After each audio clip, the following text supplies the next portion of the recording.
right, guys. I got a few things to go over. Obviously, I just handed out your estimated payroll. First thing I want to go over.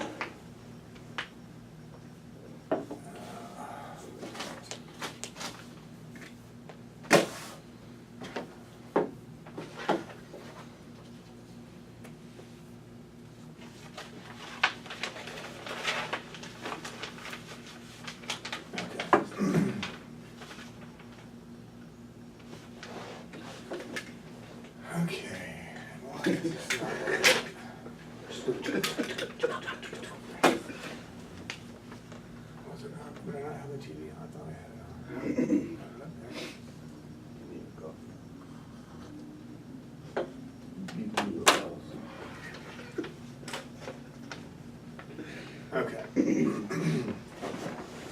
All right. So I've got to reiterate something on our system, our bid calculator, and because there's not many of you that are having this problem, but there's enough of you that, or even if it's one, it doesn't matter. If there's one person that's having an issue with this, I want to show them how they're kicking themselves in their own face. Seriously. It's like taking your shoe off and just smacking yourself in the face, expecting you not to feel it. I mean, you're hitting as hard as you can. This to me, this is just ludicrous. And I'm almost to the point where I'm getting pissed. And I'm just going to explain this to you because I've said this thing so many times, but people are just, they have this greed and misconception of how this thing works. Okay? First of all, let me ask a question. For HVAC guys, how much time does it take to put in a pressure switch? A pressure switch Average. on refrigeration or on the furnace? Because there's two different sides to that. Okay, pressure switch. What we're talking about? The pressure switch we were talking about? Yeah, I think it wasn't a pressure switch that we did, or we were gonna do, Renard? That's a furnace pressure system. Furnace. Yeah, Furnace pressure switch. Yeah. Hour tops. Exactly. Including double checking everything? But with Exactly. diagnostic, maybe you got 2 hours in the job total. Okay, we're talking about the job. So the bid calculator has nothing to do with diagnostics. Okay? Unless that's part of the job. Unless diagnostics is what we're actually getting paid for. All right? When you go out and give an estimate, typically you're going to say, okay, well, based on this or this or that, it's not going to take a lot of time on most things to be able to give you an idea of what I'm going to have to do. Now, if there's possibly more work to be done after I get done with this, well, I'm going to start here for an example, and we may end up having to do more, but let me start here. This is what I think it's going to be. If it's not, then we have to go to the next step.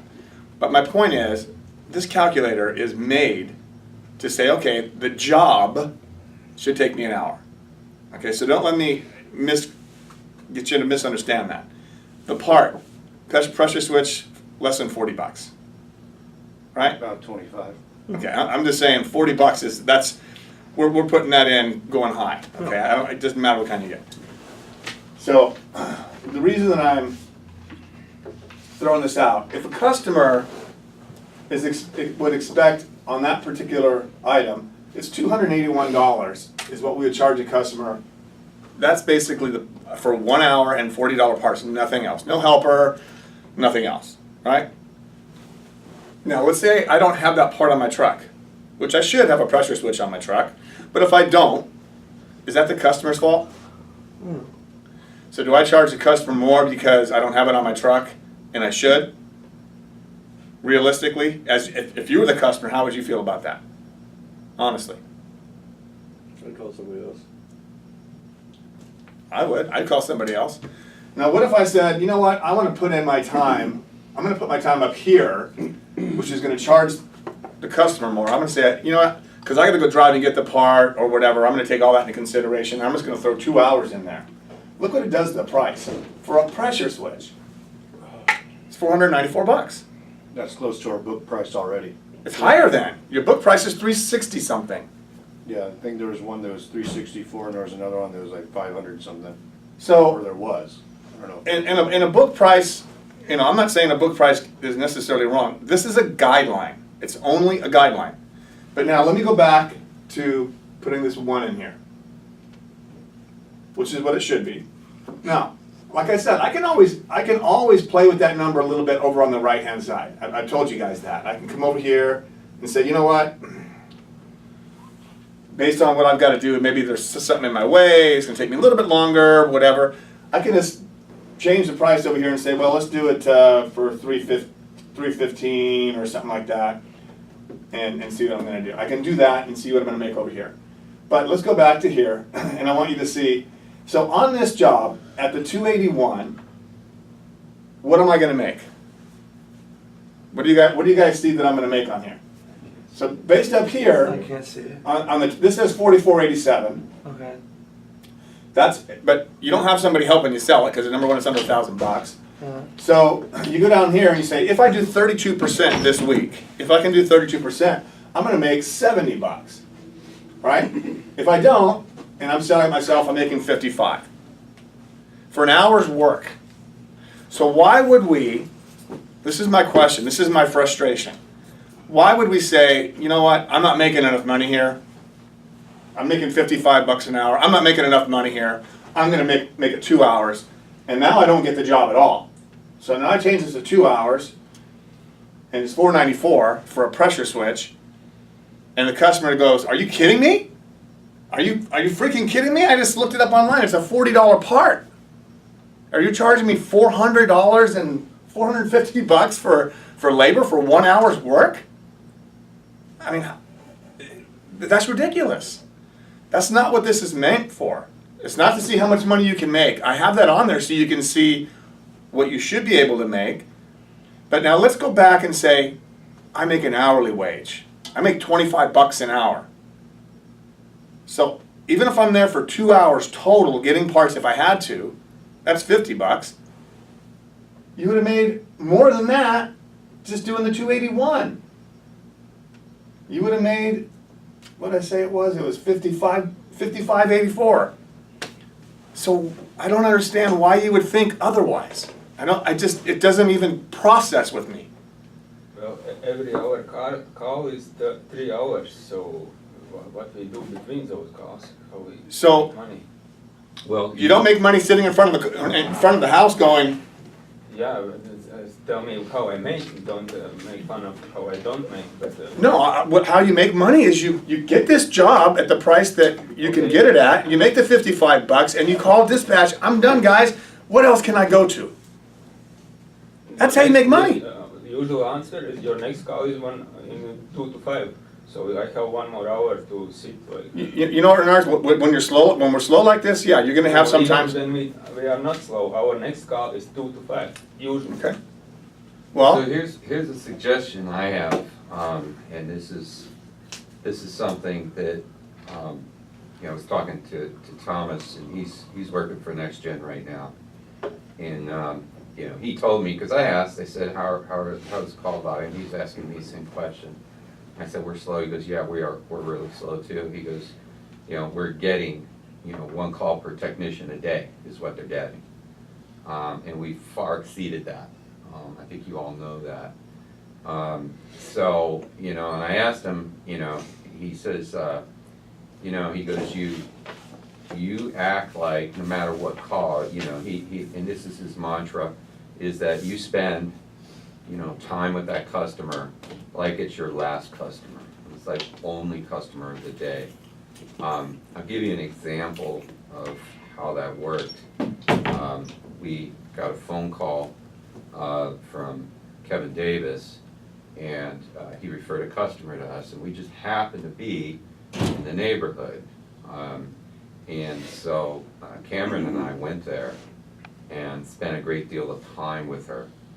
I never really gave much thought to how much I was making because I had a very, very long-term vision of the customer. And what was really important to me was that I sold her an HPC. And the reason that was important to me is because I wanted to give everyone else another opportunity. As it turns out, Cameron got a second shot bite at the apple, going back there probably today. had to order some parts, and he's got all this additional work to do there. And trust me, we spent a great deal of time. Neither one of us gave thought to how much money we were making at all. Because in the long-term view, like I said, I go into every house and I'm thinking 2,000. You know, it's just in my head. I'm thinking $2,000 because, you know, every job is $2,000. Period. It just is. And what happened as a result of that, I know I got 2,000 that day, by the way, right, almost on the nose. All right, but we had already set up additional work for Cameron, which I don't know, it's at least 1,000 more. I think, is that right? I gotta look. Yeah, but you got angle Sure. stops, supply lines. Yeah. I mean, there was a lot of meat left on the bone, so to speak. But the important part about this is I sold an HPC. And I intentionally, when I sold that HPC, I was asking her, do you have a relationship? Are you having issues with your HVAC system? Do you have air conditioning? I'm asking all these questions that did not benefit me directly. So I'm not thinking in terms of an owner, I'm not thinking in terms of attack, I'm thinking in terms of a team member, being a team member. As a result, there were deficiencies in the system. She wanted to get somebody out as soon as possible. She was in that mode where she just wants to fix things, right? Springtime, happens every springtime, people want to get stuff done. As a result, Renars went out there and knocked it out of the park. Sold a furnace, sold an air scrubber. But that's what I'm talking about is the team effort. I don't, you know, and oh, by the way, interesting point. While Cameron was out getting parts that we needed, because we weren't even in a plumbing truck, by the way. We were in an HVAC truck. It happened to be my 59th birthday. And what was I doing on my 59th birthday? I was under a sink, changing a garbage disposal and a faucet, the owner of the company. So I'm trying to express my emotional connection. It's not just, trust me, it's not just, yeah, you know, Kevin wants to make money. I look at this as like a family. All of you guys are like a family to me. And I can tell you, every day I'm concerned whether or not you have an opportunity to make money. Before I even think of myself, I'm thinking of all your families. And I think that if we all thought in that direction, you know, it would happen. And that same day, I set up another call for technicians that were out there last night for another $2,000 on a water heater flush that in a restaurant, which I got $690 for a water heater flush and two water heater flushes in a restaurant. Okay, so keep this all in perspective because restaurants are notoriously don't want to pay money. They had a leak in the ceiling. I just happened to be there on that same day, and they had the work done last night for $2,000, which was about 2 hours worth of work, by the way. But it had to be after hours, so we had to charge more. But my point is that, man, there are times, I can't tell you how many times I went to a call and made nothing. I can't tell you how many times I've gone to a call and lost money, literally lost money. But what I was thinking is that, look, this is just a numbers game. You know, it's just a matter of, if I take care of the customer, the customers will take care of me in the end. That's what's gonna happen. And you have to believe that, and you have to do that. Once you're no longer the object of affection on a service call, because if you go in there thinking you're the one that's important, you're gonna lose. But when you turn that around, when you have a completely different perspective, and it's all about others, that's when you win. when you start serving other people. And that's my thing, that's my soapbox, that's what I've been standing on all my life. I live by it, I swear by it. It's blessed me in many, many ways. But if you always focus on the other guy, the other individual, those are the teams that win Super Bowls. There's no superstar in a team, it's a team, period. You know, those are the teams that win NBA championships because they're focused on the team. They're not focused on themselves. The minute you focus on yourself, you've lost. You've lost a game in life, period. You know, everything I've done worthy in this life has been focused on other people. And so, anyway, that's it. But that's in a nutshell, this is the way you gotta approach this. This is the way you gotta approach life.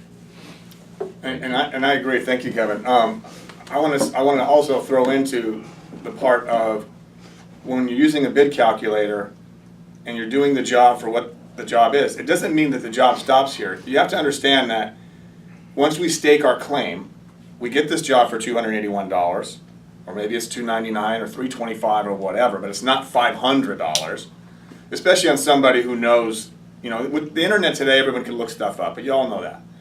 But we get our foot on the door, now we've staked our claim, and we happen to be seeing other things. If it's code upgrades, if it's this or that, whatever it is. Maybe the ducts need to be cleaned, that's something else we can come out tomorrow and do, whatever.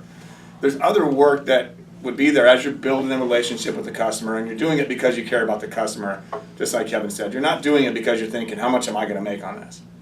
If you're doing it because on every job, wondering how much I'm gonna make on this, you're gonna defeat yourself. And in a bad way. But now we have a customer who we wanted to charge $500 for something that's upset at us, and then they're a previous customer, they're thinking you're trying to rip me off. So we lose that and any potential business that could come from that down the road from doing something like this because all we did is thought about ourselves and how much money I'm gonna make. We can't do that, that's my point. That was a 25-year relationship, by the way, probably one of my first customers. So, you know, can it be saved? Maybe. But if you think about yourself and you're thinking about how much money you're going to make, and I don't know what's wrong with $55 for an hour's work. I really don't. I don't know what's wrong with that.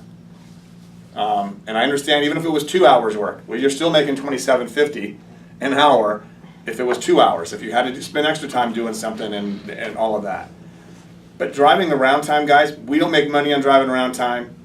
You know, it's not something that we can, we're paying money for you to drive around. We're paying the vehicle, the insurance, workers' comp, we're paying all that stuff. So, but when you add all of this up, and for those of you who are in it, and I know there's certain ones of you, I talked to Mike this morning, he's making more money than he was before. Not a lot yet, because it's not real busy, but he's making more.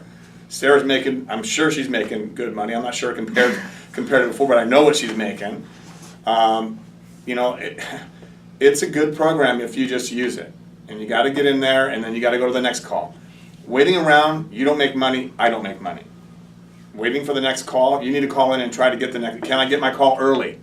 And then maybe something else will fall in later at the end of the day as we get busier, as we're getting closer to that season.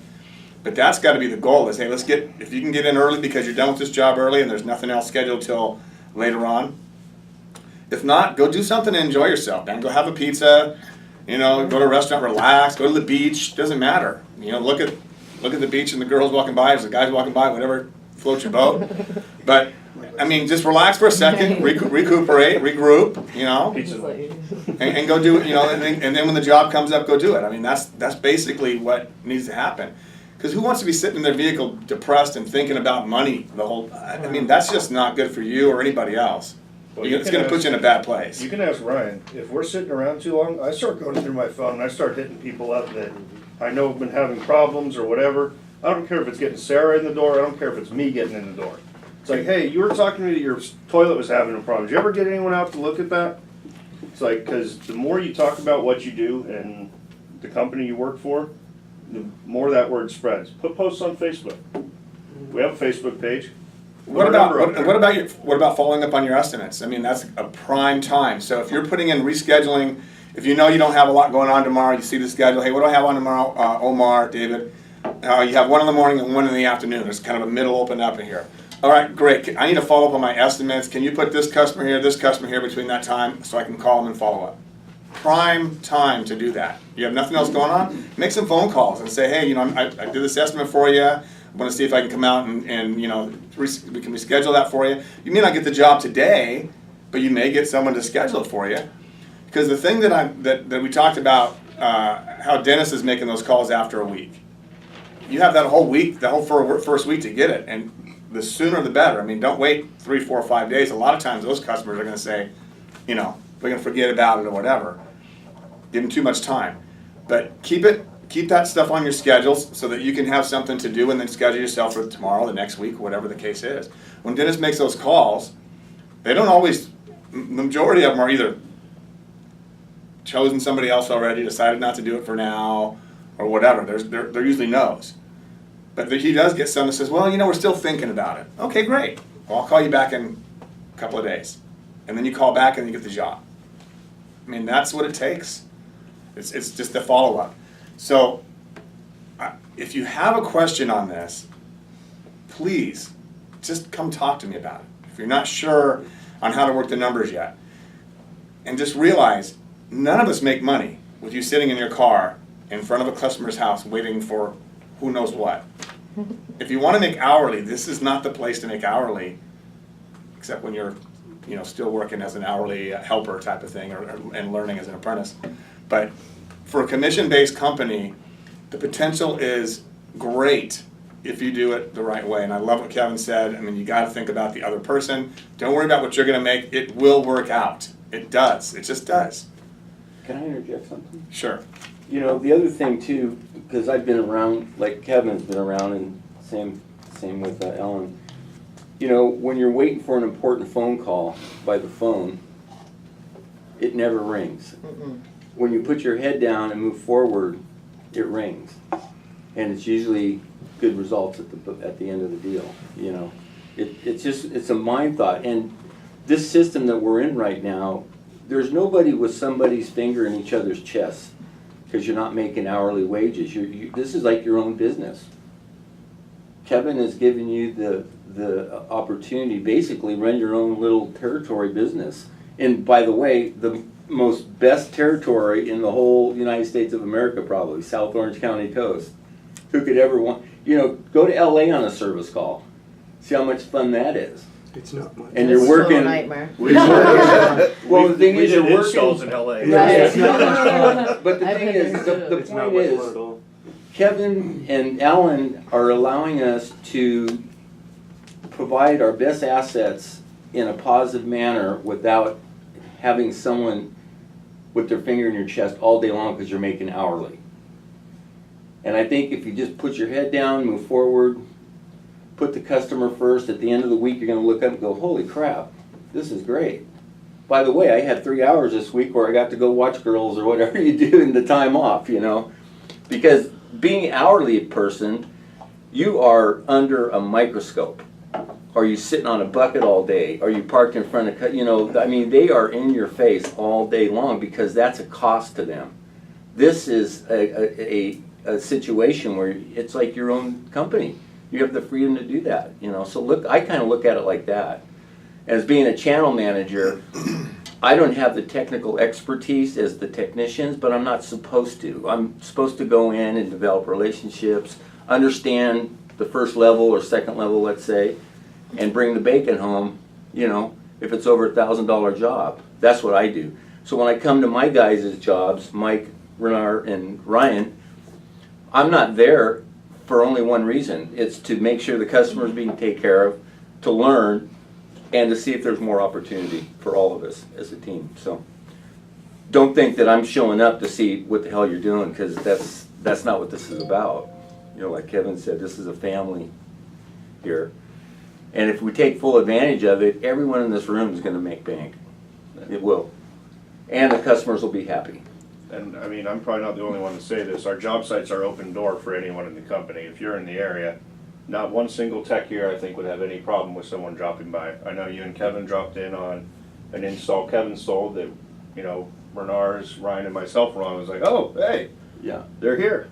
Like it really. And the makes it fun. customers, I've even Yeah. had I customers like tell seeing me, everybody. oh, that's awesome. You I know, like saying hi. didn't even know who I was or what I did, you know, I could have been a real jerk off and, you know, say, oh, I'm just here to bitch at my technician, but no, I'm just here to, you know, we're trying to take care of each other and take care of you as a customer. Yeah, like, You know. if Sarah saw that I sold a big sale for HVAC on one of the calls, she's been there for plumbing, I'm sure she'd swing by if she had the time. One, to check in on her customer, and two, just to say hi. Yeah. It looks good, because everyone then feels that it really is a family They're company. really getting taken care of. And every Yeah. customer that I've been in front of has told me exactly what Kevin just told us. Oh, So, Kevin's a great guy. Right. We're part of your guys' family. You know, we don't want to use anyone else. I mean, what else more can you grab from a customer than they're telling you how great you are, or how great your owner is? If you can't make bank off of that, You're crazy. good luck on making $30 an hour somewhere and having some asshole with their finger in your chest all day long. You know, it's not bathroom break yet. What are you doing? yeah. You know. All right, so the other thing that you can do when you have, let's say you have that free time and you have no customers to call at this point, whatever. You know, you have other techs that you can check in with. Hey, do you need any help, Mike? Are you on an install? Do you need any help with that? You know, I got a couple of hours that I can help you with. And Mike says, hey, I can use your help, and you know, I'll pay you X. You know, a couple hours worth of work. You make some money there. There's a lot of opportunity for us if we work together for all of us to make a lot of money. I mean, that's the bottom line. And we are going to get busier, and you know, we are going to get our website going, and all that's going to happen. But in the meantime, make the most of every call. Take care of the customer. The money will come. That's the bottom line. I gotta bring up a couple other things because we're getting already almost 8 o'clock. Tasks, not in the job. That's not a job.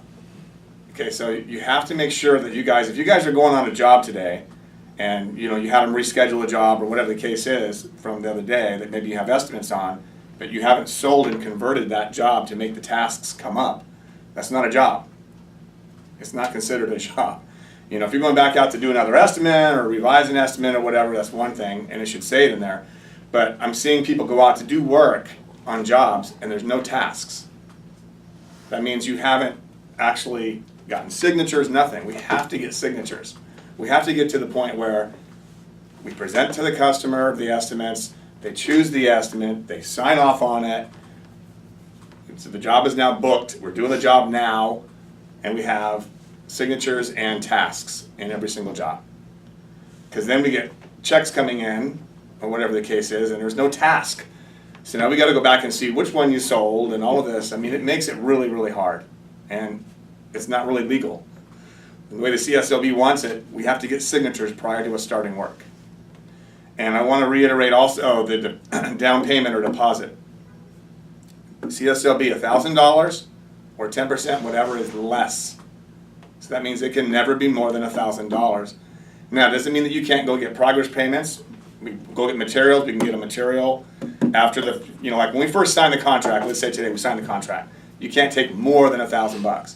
But that doesn't mean that we go buy parts here in 15, 20 minutes. You know, I mean, so you gotta be careful in how you do it, because I don't want anybody to get in trouble. Especially when the HIS license thing comes in and you know, we ever get investigated, we can get in trouble. But that's the law, no more than $1,000. But it doesn't mean that you can't have progress payments. I'm gonna, you know, today we're gonna do this, tomorrow we're gonna come out with the equipment, we'll need this. And if they wanna give you, you know, 2 separate checks, I'm okay with that. We'll put one in today for the deposit, tomorrow put the next one in. Special order equipment is also. Yeah, special order equipment if we have to special order. Special order equipment, you can charge for that. Yeah, So- like for Mark Berry, back in that. Yeah, we had a customer say, here, take 50%. Yeah, Yeah. And I was able to do that because we had special order equipment on it. I asked for 10, he was take 50.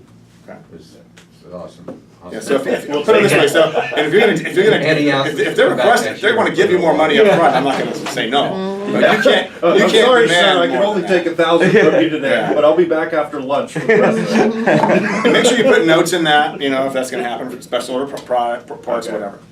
And then make sure there's POs. I'm missing POs on a regular basis. They're not put in the system. I mean, I get receipts sometimes, sometimes I don't. And so then we've gotta match them up. That makes it hard as well. What is the margin for HVAC? What's the minimum margin? 45. 45. 45. You cannot go before low 45 without manager approval, myself or Kevin, okay?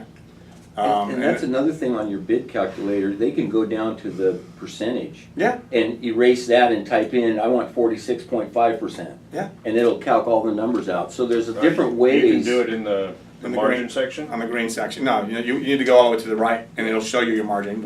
All you can do is put in the green. Yeah, that far right So column. yeah, if you go in the far right column, I can mess with the mess with percentage the- part mess of with it? the- No, you mess with the dollar amount. Okay. And then I that'll knew show, about your dollar percentage will go up and down. No, but on the bid calculator on, you can go to the job profit percentage and change that number and it'll change. the Which nu- part are you talking about? Okay, I don't know. you see here, I think it's have yes. Jesse organize. my Okay, if you stuff. click on that, Mike, right here. If you click on that, Where's it, where is it? Protected cell. That's a protected cell. So you got the unprotected. You might- I have an unprotected You might have cell. the unprotected version. I gotta go to the doctor, I'm unprotected. Okay. So, Don't be a fool. Oh, that's interesting, okay, sorry. you may have, Take that you may back. have the other version, but Yeah. everyone else, the tech version is only, Oh, okay. you can't change We're that. not as cool as you. Because if you change that, guys, it changes the formula. If you change the formula, then it's never gonna be right. Yeah. That's why you only use the green. Just don't touch anything with the green. I wanted to also throw in, for those of you who drive your vehicles home, going forward, you guys need to get your own gas. If you don't want to leave your vehicles here, I got it set up. I'm not making Bryce your bitch, and he's not going to get you gas every day. Go get your own gas, bring your receipts in. Every week on payday, you'll get your money back. That's how it's going to go going forward. I'm not going to sit here and have him running around getting gas every time you happen to need it because it's always an emergency for you. And he's got, I want him to get other things done, which he can't do. So, or leave your vehicle here either Monday night and Thursday night, and it'll fill it up for you.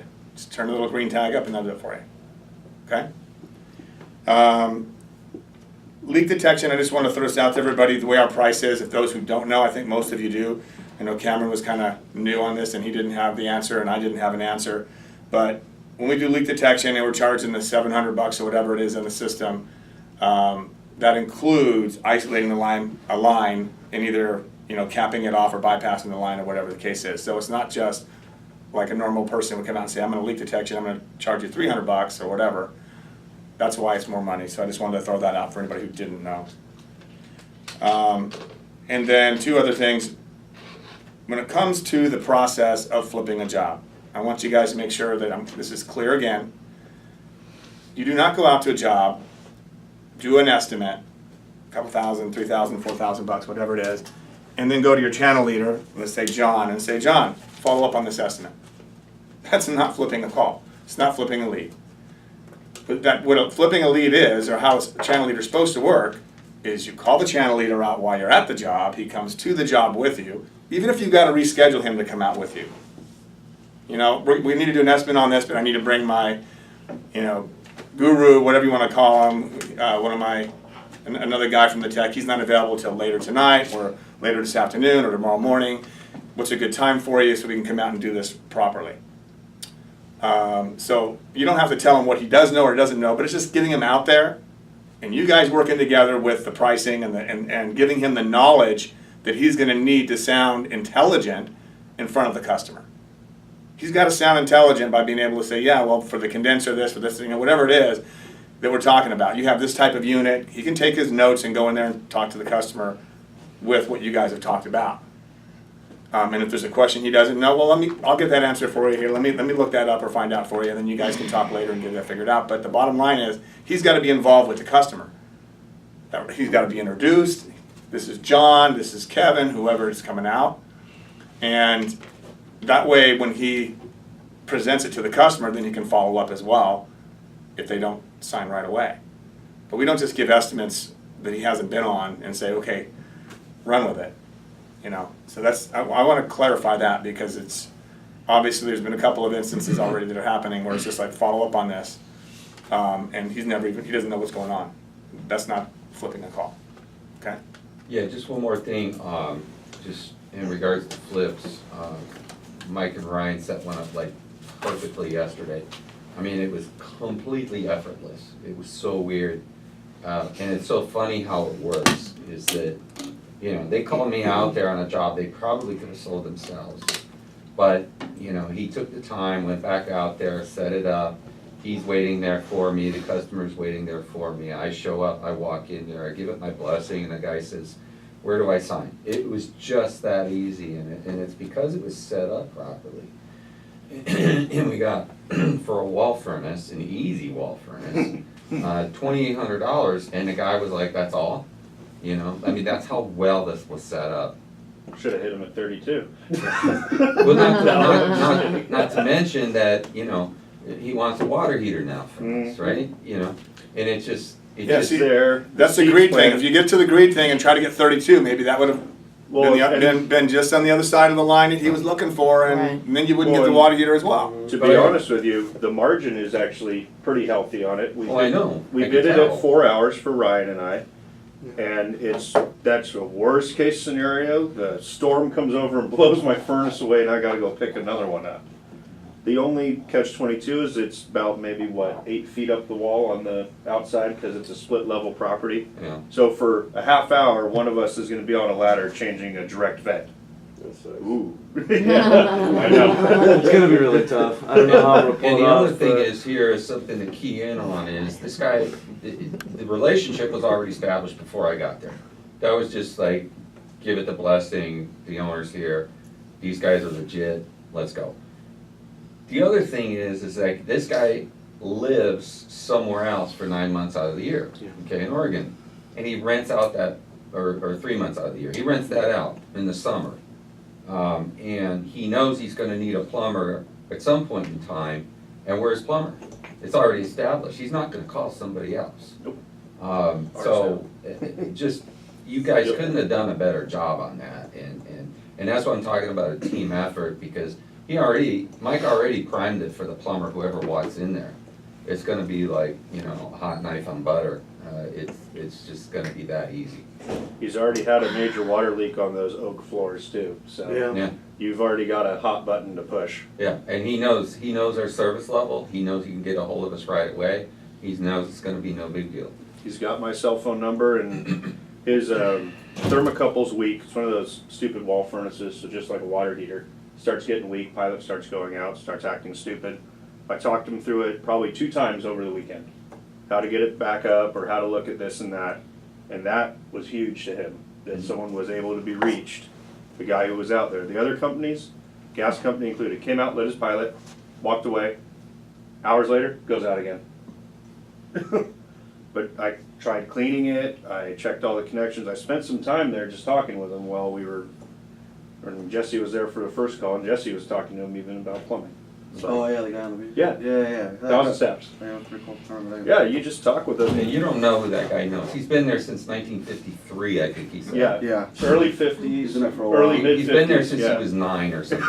Yeah. You know. So who knows who he knows in that block? Yeah. I mean, Yeah. it's like- This is Everybody. Connor's house. The house was built in 1933, and it's got redwood siding on it. Oh, God. It's an old house.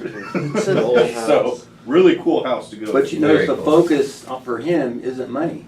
No, It's It's service. customer service. Right, you gave him a good Service. service. Especially since he's an absentee owner. Mm-hmm. He is gonna be, you know, a couple thousand miles away a good portion of the year, and he's got people living there. Yeah. And he needs a team. you need someone that if he goes, crap, they say there's water going everywhere. Oh, we'll get someone in the truck right now. Yeah. All right, and so the only other thing I wanted to throw in here is using somebody else's equipment. If you're using somebody else's equipment, wetback, tools, anything at all, you need to be putting it in the same or better condition than what you left it in. It's just unacceptable any other way. So I just wanted to throw that out because obviously it's happened, I wouldn't be bringing it up, so please, anybody's stuff you use, make sure you put it back in the same or better condition, okay? Yes, sir, I I'll let you buy it I from sent me. my back. You have anything else, Kevin? Oh. Make sure you get Expect Ryan my on that. credit. All right, guys, let's go take care of our customers, and that will bring us money. That'll need you a wet dry That'll back. need you- Let me see your gauges. 30 back. How do these gauges work?